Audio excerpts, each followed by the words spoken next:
Bonjour, je suis Viviane Nana, conseillère conjugale et coach de vie. Bienvenue dans cette autre capsule. Aujourd'hui, nous allons parler de la soumission et de l'amour dans le mariage. Mais avant cela, je vous demande de vous abonner, de liker, de partager, d'activer la cloche de notification pour recevoir d'autres vidéos.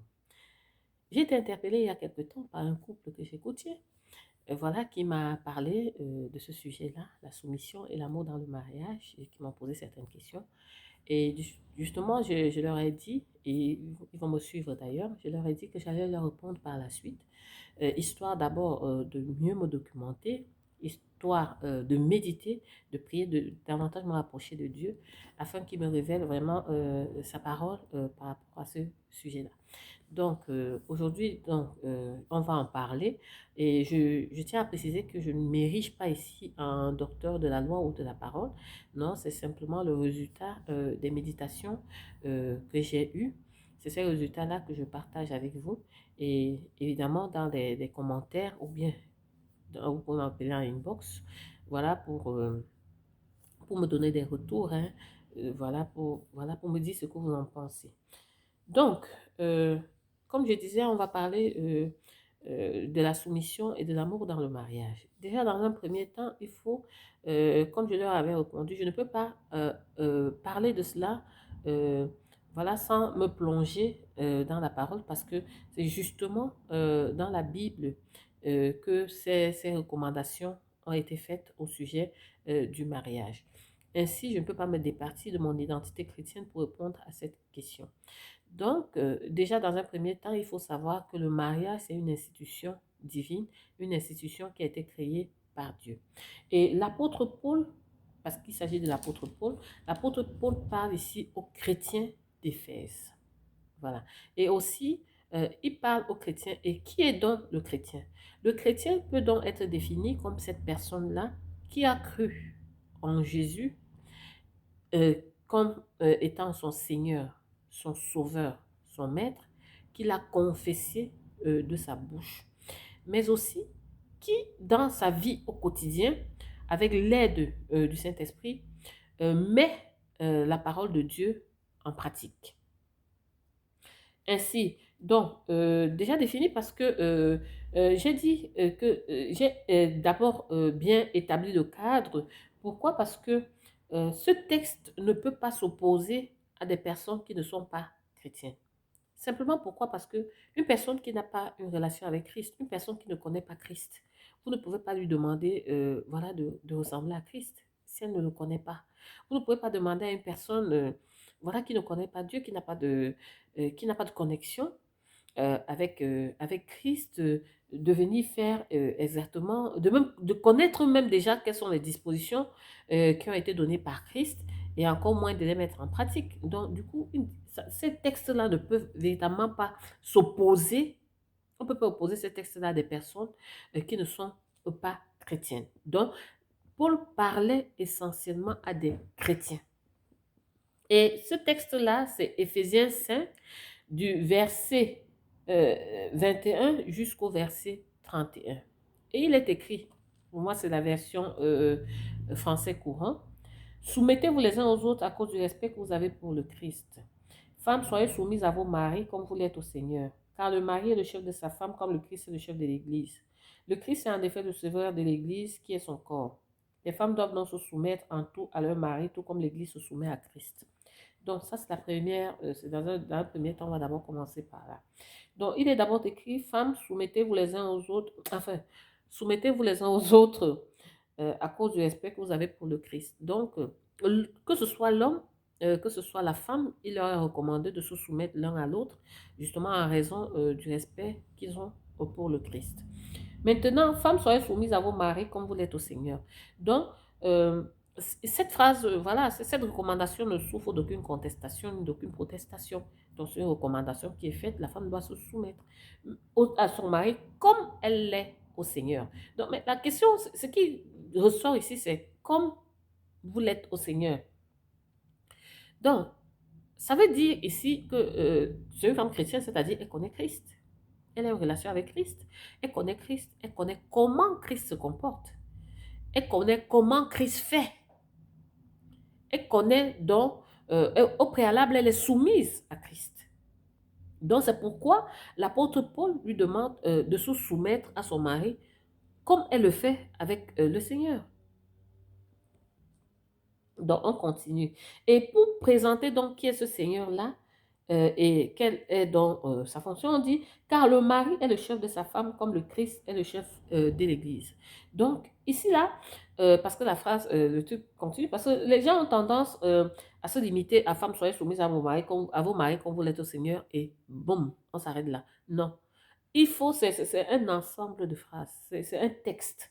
Donc, on ne peut pas prendre juste une phrase, voilà, et résumer ce texte-là avec non. Pourquoi? Parce que ça s'assimilerait à de la manipulation, ce qui est le cas dans beaucoup de situations quand ce texte-là est utilisé. Donc, ici, le but n'est pas de ménager, de manipuler les gens. Le but n'est pas de ménager la sensibilité des gens ou de montrer voilà, qui a raison, qui a tort. Non, le but, c'est de dire la parole.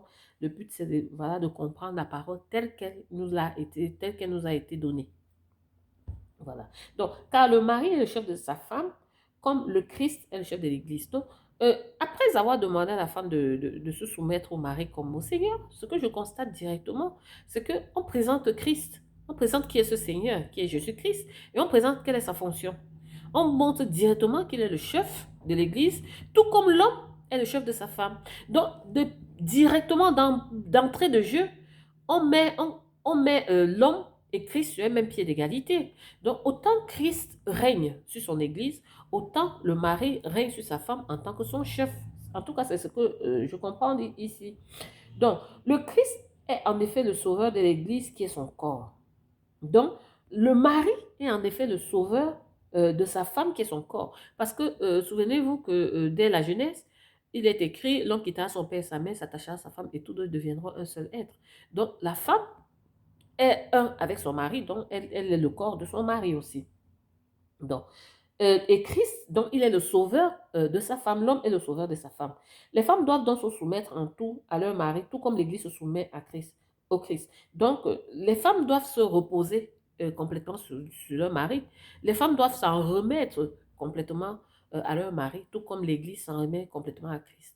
Donc, la question que je pose ici, parce que ce que je vois ici, c'est que on présente finalement celui qu'on présente, c'est Christ. Et la fonction qu'on donne ici au mari chrétien, c'est celui de présenter Christ à sa femme. Pourquoi? Parce que c'est une attente, voilà, c'est comment, c'est quelque chose qui est induit là-dedans.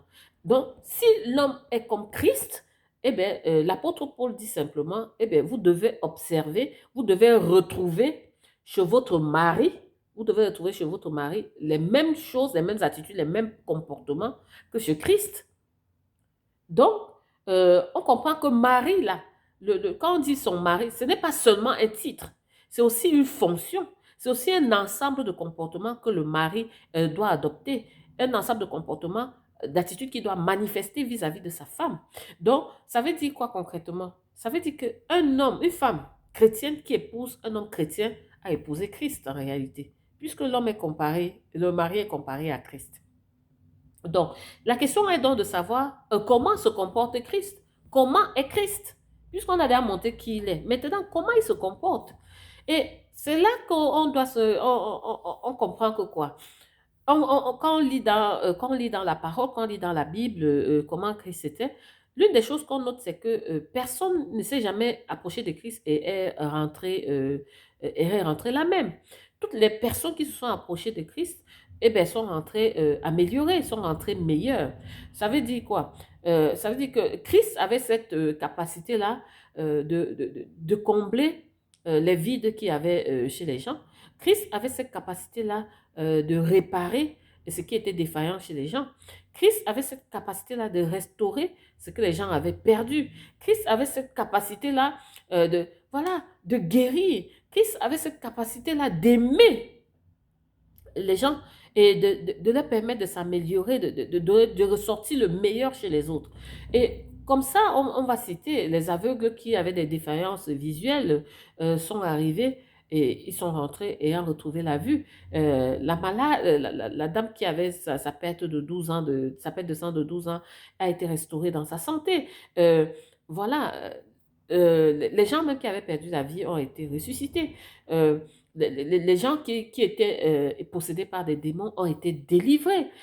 La prostituée, parlons déjà même déjà des voleurs, les paralytiques ont retrouvé leur motricité complète.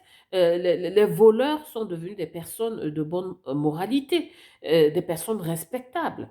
Les voleurs, les meurtriers, Paul d'ailleurs en est un exemple. Il était un persécuteur de chrétiens. Donc, au contact de Christ, il est devenu une personne tout à fait respectable, tout à fait de bonne moralité. Il est devenu un exemple pour les autres. Et la prostituée, parlons de la prostituée, c'était une femme qui était complètement rejetée par la société, complètement rejetée par les hommes. Pourquoi? Parce qu'on l'utilisait simplement comme un objet sexuel. Les hommes venaient, voilà, se soulageait avec elle et puis s'en allait sans faire plus de cas, sans en faire plus de cas que cela. Donc elle était honnie, c'est une personne qui faisait honte, personne n'osait s'afficher avec elle, personne n'osait se montrer en public avec elle. Donc imaginez le genre le style de frustration que cette femme pouvait avoir en elle, toute la colère, toute la haine, toute la douleur qu'elle pouvait avoir en elle. Elle était carrément, voilà, une raclure, un déchet de la société. Mais quand elle est allée au contact de Christ, Christ lui a restauré toute sa dignité. Et voilà, elle se trouvait véritablement digne d'être considérée même comme seulement un être humain. Donc, toutes les personnes qui ont été à Christ, qui se sont approchées de Christ, voilà, sont ressorties complètement différentes, complètement améliorées. Et c'est pour ça d'ailleurs que justement ces changements-là poussaient ces personnes-là simplement à se soumettre, à l'adorer, à le vénérer et tout. C'est ces changements-là, c'est ces transformations que Christ opérait chez les autres. Donc, ça veut dire quoi? Une femme chrétienne qui épouse un homme chrétien, c'est une femme qui est bénie. C'est une femme qui a épousé Christ. C'est une femme qui va voir ce qui manquait en elle être comblé. C'est une femme qui va voir ce qui était défaillant en elle être réparé. C'est une femme qui va voir ce qui était mauvais en elle être bonifié. C'est une femme chez qui était indigne, à qui on va rendre sa dignité. Une femme qui épouse donc un homme chrétien. C'est ce que la Bible dit. Un homme qui est chrétien, eh bien, il montre Christ à sa femme. Le premier texte, c'est ce qu'il dit. Il montre Christ à sa femme. Donc, un homme chrétien a la vie de Dieu qui coule en lui. Donc, qu'est-ce qu'on observe malheureusement aujourd'hui dans les couples dits chrétiens? Parce que c'est une remarque que j'ai faite, je ne sais pas pour vous, mais ce sont les couples qui sont dits chrétiens, c'est-à-dire l'homme est chrétien, la femme est chrétienne. Ce sont ces couples-là qui volent le plus en éclats ces dernières années. Allez-y savoir pourquoi. Pour moi, il y a deux explications possibles. Quand j'ai poussé l'analyse, c'est soit les gens qui prétendent être chrétiens ne le sont pas. Ce sont des menteurs. Parce que 2, verset 4 le dit. Si quelqu'un affirme, je le connais, mais n'obéit pas à ses commandements, c'est un menteur. La vérité n'est pas en lui. Oui, Jésus avait dit ça. Jésus avait déjà présumé, il avait déjà anticipé qu'il y aurait des gens qui viendraient, voilà, pour prétendre, en se prétendant chrétiens, mais que lui ne reconnaît pas. Donc, il y a plein de personnes qui disent qu'elles sont chrétiennes là, mais ce sont des chrétiens sans Christ. Jésus ne les reconnaît pas du tout. Du tout, du tout, du tout. Donc, euh, soit ce sont des gens qui ne connaissent pas leur identité en Christ. Si on ne connaît pas son identité, on va prendre n'importe quelle autre identité. Donc, on va vivre carrément finalement dans le mensonge. Si on ne connaît pas son identité, on ne connaît pas son rôle. Si on ne connaît pas son rôle, on ne connaît pas son but, son objectif. Et si on ne connaît pas son rôle, son but, son objectif, on ne peut pas l'accomplir. C'est aussi simple que ça. Donc, pour ces gens-là, parce que finalement, on se rend compte que le mariage est l'endroit finalement où l'ennemi sévit le plus ces derniers temps. Parce qu'il connaît l'importance de la famille. C'est pourquoi voilà, ce sont des loups déguisés en brebis qui sont entrés dans le corps de Christ, qui sont entrés dans l'église.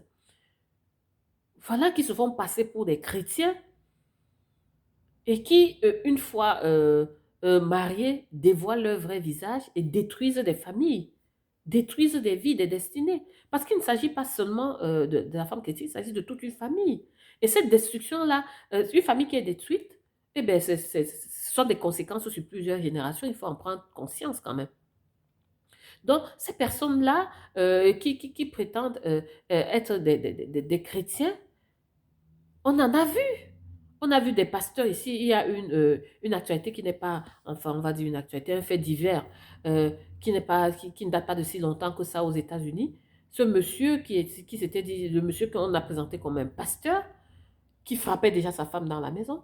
Et quand la femme en a eu marre justement de se faire bastonner, elle est partie, mais cet homme l'a poursuivie jusqu'à son lieu de service et a tiré sur elle.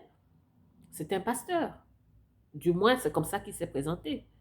Parce que ce que les gens ne comprennent pas, c'est quand les gens se présentent comme des chrétiens, c'est comme une sorte de fait-valoir. Parce que quand on pense, on connaît qui est Christ, on sait un peu comment Christ s'est comporté avec les autres. Donc, venez dire qu'on appartient à Christ, venez dire que, voilà, on le connaît, venez dire qu'on est son disciple, ça donne quand même un certain crédit aux personnes. Ce qui fait que quand on est en face d'un chrétien, d'une personne qui se dit chrétienne, on baisse la garde, on baisse sa garde. Parce qu'on se dit qu'on est en face de, voilà, de quelqu'un, parce que le chrétien est celui-là qui se comporte différemment des autres.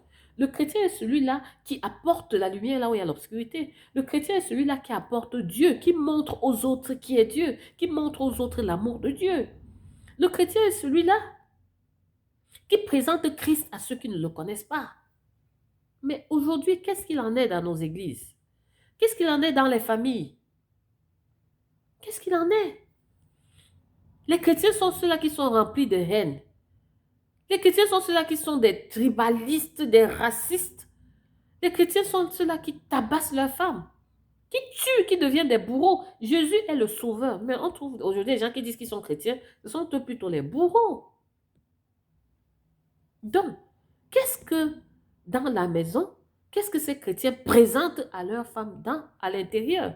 Parce qu'il ne faut pas qu'on se leurre, il faut qu'on se dise les vérités.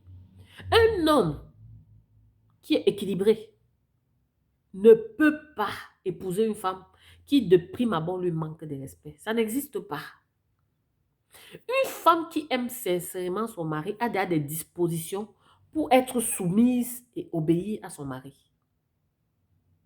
Donc, ce qu'on veut m'expliquer souvent dans ce genre de situation, c'est qu'une femme, c'est-à-dire qui aime son mari, qui a ces prédispositions-là, est venue rencontrer Jésus.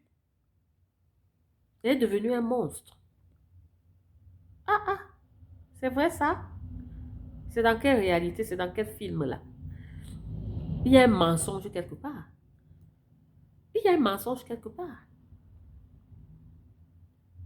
Qu'est-ce que l'homme présente à la femme? Qu'est-ce que l'homme qui se dit chrétien présente à sa femme dans la maison? Qu'elle soit chrétienne ou pas, ça ne change pas. C'est sa fonction de présenter Christ à sa femme. Qu'elle soit chrétienne ou pas. Parce qu'il y a une seule situation où c'est la femme qui doit jouer le rôle. Hein. Et là, les choses sont bien établies. Ça, c'est dans 1 Pierre 3, à partir du verset 1. Et dans 1 Pierre 3, on dit quoi? La femme qui est croyante, si elle épouse un homme qui est non-croyant, elle doit se soumettre à lui et à travers son comportement et sa conduite, ramener l'homme, cet homme-là qui est non-croyant, à Christ. Ce n'est que dans ce cas-là, et par la suite, on ne dit pas à ce moment, l'homme est le chef de la famille et tout et tout. Non, on ne dit pas, on ne parle pas de ça. Là, on ne parle pas de ça. Pourquoi? Parce que si on en parle, si on dit que à ce moment-là, l'homme est le chef de la femme et tout, ce serait quand même menti quelque part. Pourquoi? Parce que la femme, à ce moment-là, joue un peu le rôle de guide spirituel du mari, joue un peu le rôle de chef spirituel du mari. Or, le mari, quand il est dans son rôle de chef de famille, tel que Christ l'est, il est le premier pasteur de sa femme.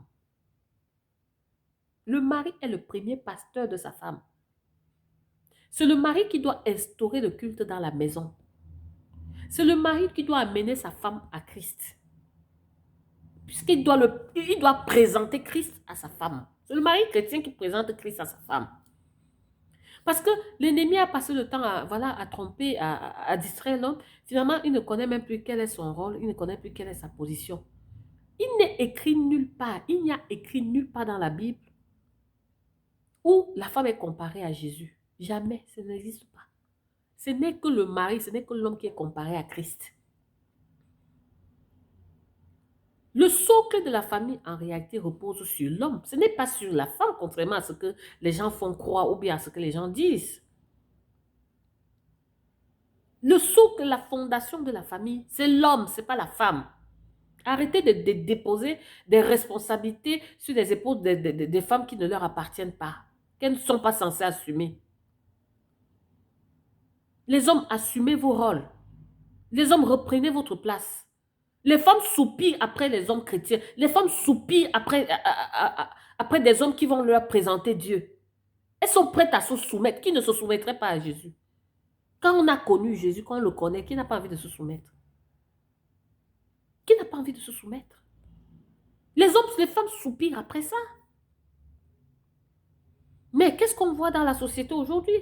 Qu'est-ce que ces hommes-là dans les familles, dans les ménages présentent à leurs femmes? Parce que soit vous êtes avec Jésus, soit vous êtes avec Christ, soit vous n'êtes pas avec lui. Il n'y a pas de demi-mesure. Soit vous œuvrez avec lui, soit vous œuvrez contre lui.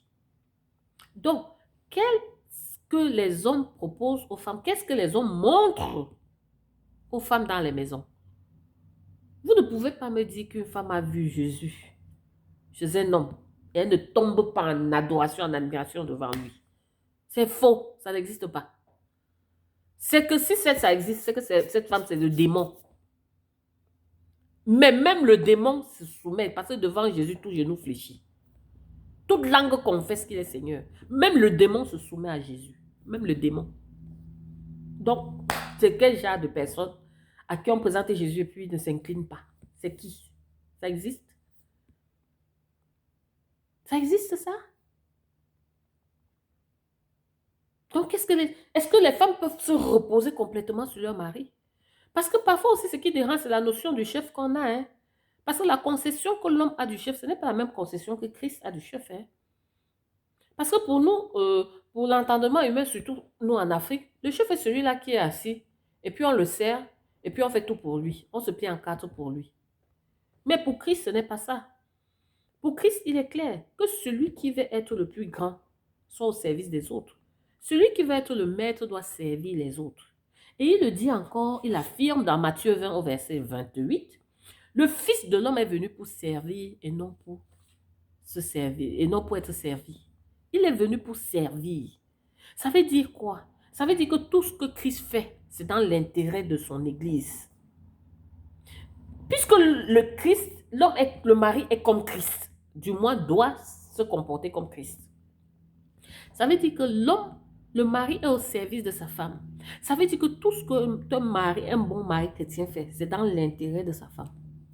Oui, c'est elle qui doit en profiter, c'est elle la première bénéficiaire de tout ce qu'il fait. Puisque c'est l'Église qui est bénéficiaire de tout ce que Christ fait. Christ passe son temps à intercéder pour nous auprès du Père, pour son Église. Combien d'hommes intercèdent pour leurs femmes auprès de Dieu? Combien d'hommes prient pour leurs femmes? Combien il y en a? Et ils se disent chrétiens. Je dis bien que le non-croyant, ça ne s'oppose pas aux non-croyants. Ça ne s'oppose pas aux non-croyants. Ce ne sont que, on parle des chrétiens. Ça, parce que ça concerne les chrétiens. Combien le font? Christ, on dit de lui, il est la parole de Dieu. Il est fidèle. Il est juste. Il est miséricordieux. On présente Christ. Il tient à ses promesses. Il veille sur ses promesses pour l'accomplir. Combien d'hommes tiennent, combien de maris chrétiens tiennent à leurs promesses? Combien veillent sur leurs promesses pour les accomplir? Combien sont fidèles? Sur combien on peut se reposer? C'est-à-dire s'en remettre complètement. Parce que autant on dit la femme doit se soumettre à son mari comme au Seigneur, autant il est aussi écrit, il faut résister au diable. Hein? Ah oui, parce que si c'est le diable que vous montrez à la femme, elle va résister au diable. C'est aussi une instruction. C'est aussi une recommandation, résister au diable. Si vous lui montrez Dieu, elle se soumet. Si vous lui montrez le diable, elle résiste au diable. Donc, la question c'est qu'est-ce que un homme chrétien montre à sa femme?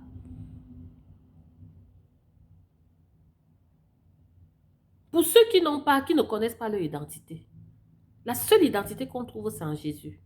On ne trouve pas d'identité dans l'argent. dans les possessions matérielles. Ce n'est pas ça qui donne l'identité à un homme. Ce n'est pas les titres, ce n'est pas les titres. Non. C'est Christ qui donne son identité aux chrétiens. Parce qu'on parle du chrétien. Donc, en conclusion, ça veut dire quoi? Un non-croyant qui vient se plaindre que sa femme n'est pas soumise, il a parfaitement raison. On va l'écouter. On va l'écouter et il aura raison. Pourquoi? Parce que la femme, à ce moment-là, n'a pas joué son rôle. Elle devait être celle-là qui devait amener le mari non-croyant à Christ.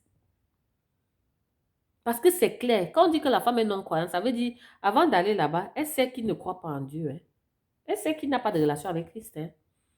Peut-être il croit à ses crânes, peut-être il croit à ses arbres, peut-être il croit à Bouddha, à Krishna, je ne sais pas moi trop quoi. En tout cas, il ne croit pas en Christ. Donc, quand elle va vers lui, elle ne s'attend vraiment pas à ce qu'il lui manifeste Christ, puisqu'il n'a pas Christ en lui. Donc, il vient se plaindre là que non, la femme, si elle est insoumise et tout, on va le comprendre et il aura raison. Parce que la femme qui était censée jouer à ce moment-là le rôle de guide spirituel qui devait la mener à connaître Christ n'a pas joué son rôle. Mais le mari qui est chrétien, en tout cas qui dit qu'il est chrétien, c'est ça le problème. Parce que si on dit qu'on est chrétien, ça veut dire qu'on doit manifester les œuvres du chrétien. Parce que Jésus l'a dit, on les reconnaîtra par leurs fruits. Quels fruits dont ils produisent dans la vie de leur femme? Le mari qui se dit donc chrétien et qui vient dire non, sa femme n'est pas ceci, sa femme n'est pas insoumise, sa femme n'est pas soumise et tout. En réalité, ce mari-là est en train de dire, je n'ai pas joué mon rôle. Il est en train de dire, j'ai menti, je ne suis pas un vrai chrétien. Il est en train de dire, je ne lui ai pas présenté Christ. Peut-être je lui ai présenté un monstre. C'est ce qu'il est en train de dire. C'est ce qu'il est en train d'affirmer. Donc faites attention à ce que vous dites. Un mari chrétien.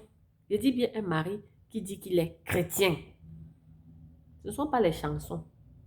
Parce que quand on réclame là, quand on vient réclamer là, qu'on est chrétien là, on vous accorde du crédit. Hein. Quand on dit qu'on est chrétien, ben, on vous donne certaines considérations. Parce qu'on sait qui est Christ. On sait un peu comment est le chrétien. Et la Bible le dit aussi dans 1 Jean 2, verset 6. Celui qui déclare demeurer uni à lui doit vivre comme Jésus a vécu.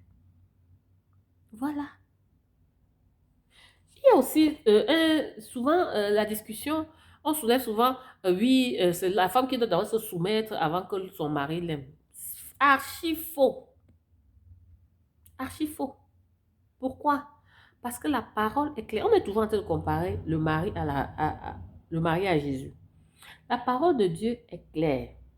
Jean 1, verset 4 au verset 19 dit, pour nous l'aimons parce qu'il nous a aimés en premier.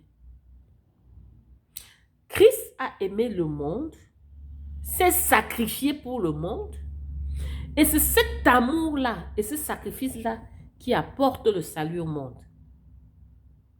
Il n'a pas attendu qu'on se convertisse, qu'on soit bien, qu'on soit vraiment correct, sanctifié, pour pouvoir nous aimer, non. Non, non, non, non, non. Il nous a aimés en premier. Il s'est sacrifié pour nous racheter, pour nous amener à lui en premier. Il a accepté de mourir pour nous, en premier. Et le plus terrible dans l'histoire, c'est que c'est même nous-mêmes là encore qui l'avons sacrifié. C'est plus triste même. Ceux pour qui il levrait, ceux pour qui il mourrait, ce sont ces gens-là qui l'ont sacrifié. La preuve, quand il a fallu choisir entre le voleur Barabbas et lui, on n'a pas hésité. Hein? On a choisi Barabbas, tranquille quoi. On a choisi le voleur, on a resté tranquille. Mais même jusqu'à la croix, il a continué à plaider pour nous. Père, pardonne-leur quand ils ne savent pas ce qu'ils font. Jusqu'à la croix. Il ne s'est pas arrêté. Donc c'est un faux débat. Je dis bien, l'homme est le socle de la famille. L'homme est la fondation de la famille, la fondation de la société. Si la société va mal, c'est parce que l'homme ne joue pas son rôle. C'est parce que l'homme chrétien, on parle surtout du chrétien, c'est parce que l'homme qui dit qu'il est chrétien ne joue pas son rôle. Ni auprès de sa femme, ni auprès de ses enfants. Forcément, non auprès de la société. Il ne joue pas son rôle, il ne remplit pas son rôle. Soit comme je l'ai dit, Peut-être parce qu'il ne connaît pas son identité, parce que je ne peux pas dire que quelqu'un est chrétien et il est faux. Parce que si on est faux, on n'est pas chrétien. Voilà. Et l'autre chose maintenant, l'autre volet, c'est Marie, aimez vos femmes, tout comme le Christ a aimé l'Église jusqu'à donner sa vie pour elle. Il a voulu ainsi rendre l'Église digne d'être à Dieu après l'avoir purifiée par l'eau et par la parole. Il a voulu se présenter à lui-même l'Église dans toute sa beauté pure et sans défaut, sans tache, ni ride, ni aucune autre imperfection. Les maris doivent donc aimer leurs femmes comme ils aiment leur propre corps. Celui qui aime sa femme s'aime lui-même. En effet, personne n'a jamais haï son propre corps. Au contraire, le nourrir, on en prend soin, comme le Christ le fait pour l'Église, son corps dont nous faisons tous partie. Dans un second temps, ce qu'on constate, c'est que après avoir présenté Christ à sa femme, maintenant, le mari présente la femme à Christ. Et on lui décrit comment il doit la présenter, hein, d'une manière précise. Hein. Quand on dit Marie, aimez vos femmes, comme Christ a aimé son Église jusqu'à donner sa vie pour elle. C'est la mesure de l'amour qu'un homme chrétien doit avoir pour sa femme. C'est la mesure de son amour là-bas. Puisqu'on le met comme Christ. Il est un Seigneur. Il est un chef. Il est un Seigneur, il est un chef. Il a voulu ainsi rendre l'Église digne d'être à Dieu. Donc c'est au mari de rendre sa femme digne d'être à Dieu. Après l'avoir purifiée par l'eau et par la parole, il a voulu se la présenter à lui-même dans l'Église dans toute sa beauté pure, sans défaut, sans tache, ni ride, ni aucune imperfection. Non seulement le mari doit présenter sa femme à Dieu, c'est à lui de présenter sa femme à Dieu, c'est à lui de la purifier. Donc, tout ce qu'il y a de mauvais en elle, c'est le mari qui... Tout ce qu'il y a de mauvais en une femme, c'est le mari chrétien qui doit enlever, qui doit purifier. Et il doit la purifier par l'eau et par la parole. Comme je l'ai dit tantôt, il y a combien qui... Le mari est le premier berger, le premier pasteur de sa maison. Il y a combien qui font des cultes dans la maison? Il y a combien qui édifient leurs femmes, qui instruisent leurs femmes selon la voie de Dieu? Il y en a combien? Où sont ces hommes-là? Où sont ces hommes chrétiens qu'on attend? Le mari doit présenter l'Église dans toute sa beauté. Le mari doit présenter, Christ présente l'Église dans toute sa beauté. Le mari doit présenter sa femme dans toute sa beauté, pure et sans défaut. Sans tache ni ride ni aucune autre imperfection. Donc le mari doit aimer, les maris doivent donc aimer leur femme comme ils aiment leur propre corps. Ça veut dire quoi? Un mari qui va se présenter bien, qui se présente sous un bon jour, et qui présente sa femme sous un mauvais jour, c'est un mauvais mari. C'est même pas un mari chrétien. Parce qu'au moins, il doit présenter au moins sa femme aussi bien que lui, au moins aussi bien que lui. Sinon, Dieu demande même, ce que Jésus demande, c'est quoi? C'est que tu dois la présenter dans toute sa beauté, dans toute sa pureté, sans défaut, sans imperfection, sans ride ni tache. Ce sont les maris chrétiens qui portent les femmes, ceux qui sont censés protéger, nettoyer, tout faire. Ce sont eux qui portent leurs femmes. Et puis ils vont la livrer aux autres. Leurs imperfections, ce sont eux qui partent livrer ça aux autres. Leurs défauts, ce sont eux qui livrent leurs défauts, alors qu'ils sont censés présenter cette femme-là sans défaut, sans imperfection, sans tache, sans ride.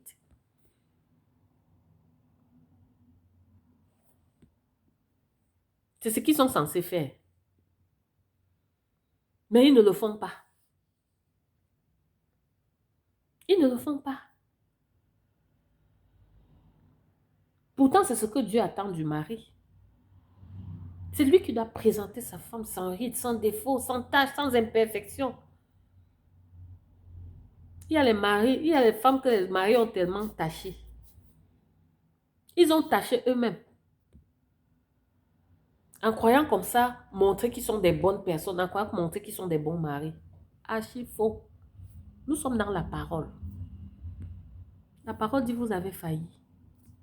Je parle encore du mari qui dit être chrétien. La parole dit vous avez failli. C'est votre rôle. Donc une femme, votre femme doit être sans défaut devant Dieu même. C'est à vous de le faire, de lui enlever ses défauts, ses imperfections, ses impuretés. C'est au mari chrétien. C'est ça son rôle. Donc, je dis encore qu'une femme qui a épousé un mari chrétien a gagné le jackpot. Mais ces gens qui disent être chrétiens là, finalement, ce sont des pièges à rats. Ce sont des pièges, ils piègent seulement les gens. Messieurs, Marie, occupez vos places. Marie, rentrez à vos places, reprenez votre trône, arrachez votre trône des mains de l'ennemi. Reprenez votre trône. Les femmes sont là, elles attendent que ça se soumette à leur mari. Mais elle ne voit pas le mari. Elle ne voit pas le mari. Soit le mari s'est transformé en monstre devant elle, soit il n'a pas occupé sa place. De deux choses l'une. Donc, il faut rentrer, comment dire ça? Il ne faut pas créer des faux débats autour des choses voilà, des choses qui sont pourtant claires. Je pense que l'analyse qu'on en fait, ce n'est pas la parole qui le dit, je n'invente rien. C'est la parole qui le dit. L'homme a une place tellement importante, mais il ne connaît même pas quelle est sa place. L'homme a une place tellement importante dans la vie d'une femme, tellement importante dans la vie, aux yeux même de Dieu. Mais seulement il ne sait même pas qui il est. Ou bien il prétend être ce qu'il n'est pas. Oui, une femme qui ne voit pas Dieu en son mari, une femme chrétienne qui ne voit pas Christ en son mari, c'est que forcément il lui montre être autre chose. Et elle va résister. Elle va résister. Donc, messieurs, chers maris, reprenez vos places. N'accusez plus les femmes de tout et de n'importe quoi. N'accusez plus les femmes. Présentez Christ à vos femmes. Entrez en relation avec Christ. Connectez-vous à Christ. Présentez Christ à vos femmes et vous verrez le résultat. Vous verrez le résultat. Personne n'est arrivé à Jésus. Personne n'est entré en contact avec Jésus et est rentré le même. C'est faux. Ça n'existe pas. C'est que ce n'est pas Jésus là qu'on a rencontré. Parce que quand on rencontre Jésus vrai là, il dit même les démons s'inclinent devant lui. Même les démons. Non, c'est quel genre de femme que tu as. Même Satan s'incline. Donc, c'est quel genre de femme que vous avez qui n'arrive pas à vous lui montrer Dieu et elle n'arrive pas à se soumettre. Ça commence comment? C'est quel genre? Donc, au lieu de se focaliser sur les femmes et les accuser de tout, les maris qui se disent chrétiens, les maris qui sont chrétiens, doivent se remettre en question et se poser la question de savoir s'ils présentent vraiment Christ comme ils le désirent aux femmes, comme ils le souhaitent. Parce que c'est de ça qu'il est question. Présenter Christ, la personne de Christ. Il y a des gens là dehors qui ne veulent même plus entendre parler des chrétiens. Parce que quand ils voient les chrétiens agir, ils se disent mieux encore. Quelqu'un dit qu'il connaît Dieu et il fait comme ça. Non, mieux encore, mieux on reste avec celui qui ne le connaît pas. C'est encore mieux. Donc vous ne pouvez pas, parce que avec les agissements, notre vie est la première Bible qu'on lit, hein, que les autres voient. Donc, en ce faisant, vous faites comme ça et vous découragez les autres qui ont envie. Donc, seulement vous n'entrez pas dans le royaume comme Jésus disait, mais vous empêchez les autres d'entrer. Parce que pas juste en voyant ce que les gens font. Un chrétien, on le reconnaît par ses fruits. Un bon mari chrétien, c'est sa femme qui va vous dire si elle est chrétienne. C'est son mariage là qui va vous dire si elle est chrétienne ou pas. Ah oui, oui. La femme a la responsabilité dans une seule situation. On a lu dans une seule situation d'amener l'homme à Christ. C'est quand le mari est non-croyant. Sinon, que la femme soit croyante, qu'elle soit non-croyante, c'est la responsabilité du mari de lui présenter Christ en tant que chef. Parce qu'il a déjà cette autorité-là. Or, la femme non-croyante n'a pas l'autorité du chef. Elle a juste l'autorité spirituelle qui lui est donnée. Elle a juste ce pouvoir spirituel-là, mais elle n'a pas l'autorité complète du mari. Zéro. Mais l'homme a l'autorité du chef, il a l'autorité de Christ en lui. Il est comparé à Christ. Une place vraiment que les gens, qu'on envie. Et tant que l'homme ne joue pas son rôle, tant que l'homme n'a pas pris sa place, la femme ne peut pas jouer son rôle. La femme ne peut pas jouer son rôle parce qu'au principal, c'est lui qui est concerné. Et c'est dommage que quand on fait les préparations au mariage, on insiste sur la femme. Non, on doit préparer la femme, d'accord. Mais c'est surtout l'homme qu'on doit préparer. Parce que c'est lui qui doit donner le là. C'est lui qui doit diriger sa maison. C'est lui qui doit présenter Christ. C'est lui qui doit être, c'est lui qui va être la cause de la réussite ou de l'échec de sa famille. C'est l'homme. C'est la Bible. Donc, il ne faut pas citer les passages bibliques pour essayer de manipuler les gens, pour essayer de faire passer des messages, je ne sais pas moi, des messages à sujet à controverse, alors que la parole est claire. Il ne faut pas que l'ennemi manipule les gens. Parce que c'est ce qu'il a essayé de faire même dans le désert avec Christ. Hein. Il est allé, c'est avec la parole qu'il a essayé de manipuler Christ. Hein. Donc, c'est pour vous dire que, voilà, ce n'est pas avec un être humain qui va se gêner. Donc, si on n'a pas le discernement, on glisse très facilement dans son piège. On tombe très facilement dans son piège. Il faut avoir le discernement. Et c'est ça que je suis venue partager aussi aujourd'hui avec vous. Pas pour vous jeter l'anathème à vous les maris. Pas pour vous juger. Non. Mais pour vous demander de reprendre votre place. Parce que les femmes soupirent après ça. Les femmes soupirent après Christ. Le monde soupire après Christ. Les femmes soupirent après Christ dans les maisons. Mais dans les maisons, maintenant, les maris sont devenus des monstres. Vous le faites non seulement pour vous, pour vos enfants, mais pour vos futurs enfants, vos petits-enfants et tout, sur plusieurs générations. Un mari qui est conscient. Un mari je veux dire, un mari qui montre Christ à sa femme. Un mari qui bâtit bien sa famille. Ce n'est pas seulement sa famille, ce n'est pas seulement ses enfants. Ça s'étale sur plusieurs générations parce que les enfants verront qui il est. Verront comment Dieu se manifeste dans la vie des autres. L'enfant copie ce qu'il voit. Le parent est le premier modèle de l'enfant. C'est pour ça qu'on dit on ne donne que ce qu'on a reçu. Or, la plupart des hommes, qu'est-ce qu'ils ont reçu de leur famille? Qu'est-ce qu'ils ont reçu de leurs parents, de leur père? Oui. Et qu'est-ce qu'ils montrent à leurs filles? Qu'il faut s'attendre à quoi de la part des hommes?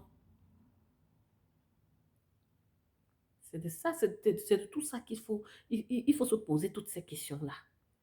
Et revenir et se remettre vraiment au travail. Revenir, se remettre au pied de la croix. Implorer Christ afin de l'inviter pour qu'il puisse faire le travail qui doit être fait et que lui seul peut faire en nous. Afin que finalement, nous montrions, afin que l'homme et la famille, sa famille, montrent Jésus au monde. Voilà. Donc, c'est de tout ça que c'est ça que je voulais partager aujourd'hui. J'espère que vous avez compris. J'ai répondu à votre question aujourd'hui. Donc, ce sera à très bientôt pour une autre capsule. Bye!